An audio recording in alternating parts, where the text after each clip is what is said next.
Eu sou o professor André Malbergier, eu sou professor de psiquiatria da Faculdade de Medicina da Universidade de São Paulo. E eu vou conversar com vocês hoje sobre a questão do uso de álcool e drogas. O uso de álcool e drogas, ele é um fenômeno mundial. A gente tem dados mundiais que apontam que 3 milhões de mortes ocorrem anualmente devido ao uso do álcool. Em relação ao tabaco, a gente tem em torno de 7 milhões de mortes no mundo devido ao consumo de tabaco.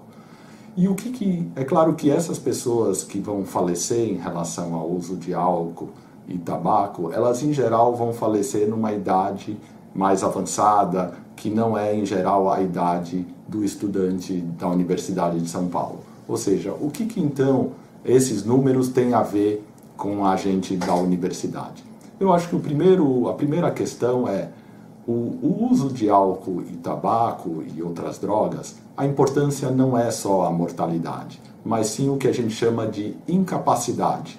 Ou seja, são problemas que antes até da morte as pessoas passam muitos anos incapazes. Incapazes muitas vezes de trabalhar, incapazes de terem relações afetivas, emocionais, sociais e muitas vezes também ligadas ao estudo. Então essas pessoas, elas vão sofrer durante muitos anos e ao longo da sua vida e muitas vezes também causar sofrimento aos amigos, aos parentes, às famílias. Então é uma doença que traz uma carga social enorme dentro da nossa sociedade, né? Agora, e o que o ambiente universitário, como ele se relaciona com a questão do álcool e drogas? A gente sabe já de estatísticas que esse período, vamos dizer, quando a pessoa tem entre 18, 25, 30 anos, é o período onde a gente mais tem os chamados comportamentos de risco, comportamentos ligados à impulsividade, e entre eles se destaca a questão do uso de álcool e drogas. E como isso se dá no ambiente universitário? A gente, quando entra na faculdade, a gente já tem aquela expectativa que a gente vá às festas, que a gente vá aos encontros, às chopadas, às cervejadas, e todas essas situações, elas são situações que estimulam o consumo de álcool e outras drogas. No caso, quais seriam os riscos associados a esses encontros ou a essas situações? Esse período da nossa vida, né, em torno de 18 a 25, 30 anos, como eu estava falando, é o momento onde a gente estabelece o nosso padrão de relacionamento com essas substâncias. Eu sempre gosto, nas conversas, de dar o exemplo desses festivais de música, né, alguns deles financiados pela indústria do álcool, e que eles apoiam e financiam principalmente festivais de música ligados aos adolescentes, aos adultos jovens. Dificilmente você vai ver empresas que vendem, comercializam álcool ligados à música erudita, à ópera. Então a gente tem o Skol Beats e não a ópera, né, Skol Ópera. Então, por quê? Porque, na verdade, os estudantes ou os jovens, eles são o mercado de atuação, por exemplo, da indústria do álcool, da indústria do tabaco, já que é nessa fase onde a gente desenvolve a nossa dependência. Então, é importante que a gente cuide da nossa relação com o álcool e com as drogas nesse momento? Sim, porque ela vai ser um mediador de como essas substâncias vão atuar na nossa vida. Dificilmente você vai encontrar alguém que fuma cigarro, alguém que bebe, que começou a desenvolver esse quadro aos 40 ou aos 50 anos. Então é muito importante a gente, logo nessa idade, né, jovem, a gente começar a estabelecer uma relação com o uso dessas substâncias, uma relação de menor risco possível, né, de menor conflito possível. E pensando nesses riscos, quais seriam eles? A gente tem, na questão do consumo de álcool e drogas, dois modelos de risco. Um é o que a gente chama do risco agudo. Eu posso ser uma pessoa que não consuma álcool, eu não consumo drogas, mas eu vou a uma festa, nessa festa eu consumo alguma substância e devido à minha intoxicação eu posso ter ou eu posso estar submetido a esses riscos. aí entram os riscos de violência, né, violência física, violência sexual. A gente tem dados hoje epidemiológicos que mostram que de 30% a 70% das vítimas de violência sexual estavam sob efeito de álcool e drogas. Os perpetradores dessa violência, ou seja, as pessoas que são os agressores sexuais, a grande maioria está sob efeito de álcool e drogas. O IML, né, se vocês forem ao IML ou observarem os dados que o IML disponibiliza de homicídios no final de semana, vocês vão ver que o índice de pessoas jovens, o que a gente chama de alcoolemia positiva, ou seja, que tem doses de álcool no sangue, é maior do que a metade dessas pessoas. Ou seja, as pessoas matam e morrem muitas vezes sob efeito de álcool, principalmente nos finais de semana, e nesse grupo de pessoas, uma boa parte, ou a maior parte deles, é de pessoas que são jovens, muitas vezes em idade universitária.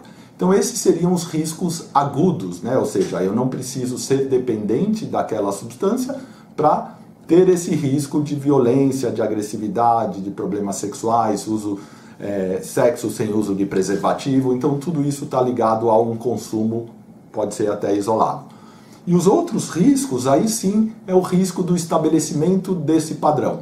Muitas vezes o estudante universitário ele tem um padrão onde ele não bebe ou não usa drogas durante a semana, até tentando preservar um pouquinho o pragmatismo do dia a dia, mas nos finais de semana eles se preparam, eles criam essa expectativa de verem os amigos ou de irem a festas, e aí eles consomem em altas doses, é o que a gente chama do binge drinking, né? Ou seja, o que a gente chama do episódio compulsivo de beber, que está associado ao desenvolvimento de tolerância, que é o primeiro passo da dependência, ou seja, o nosso organismo vai se tornando cada vez mais tolerante ao álcool, eu não fico mais embriagado facilmente.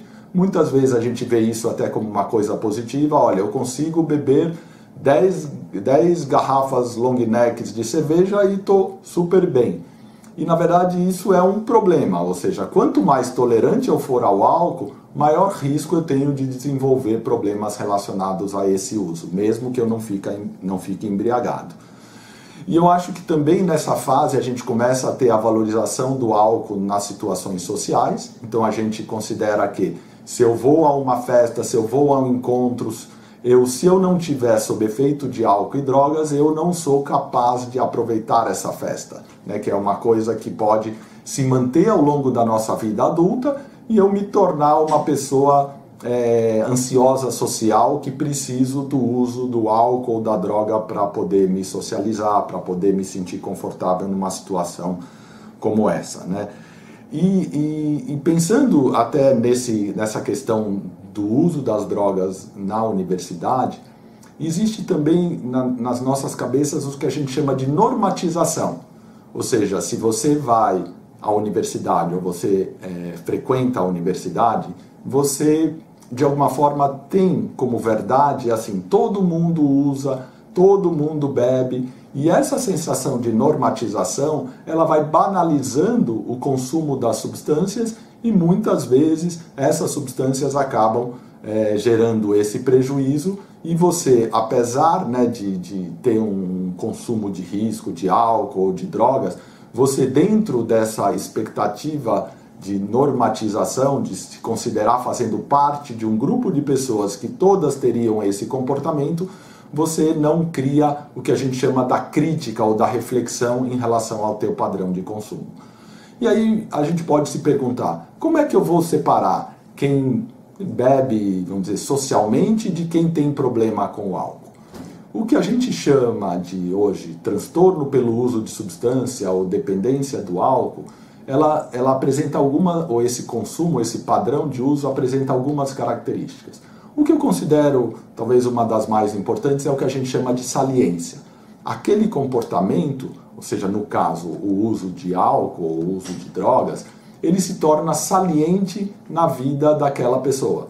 Então ele hipervaloriza, ele começa a, de alguma forma, se comportar ou a buscar situações em que o álcool esteja presente, ele começa a defender o seu consumo, ele começa a só considerar um programa social ou só considerar uma situação agradável quando ele está tendo acesso ao álcool. Então, essa saliência de um determinado comportamento em detrimento dos outros é um ponto que já chama a atenção, que a gente tem que olhar com mais calma esse comportamento.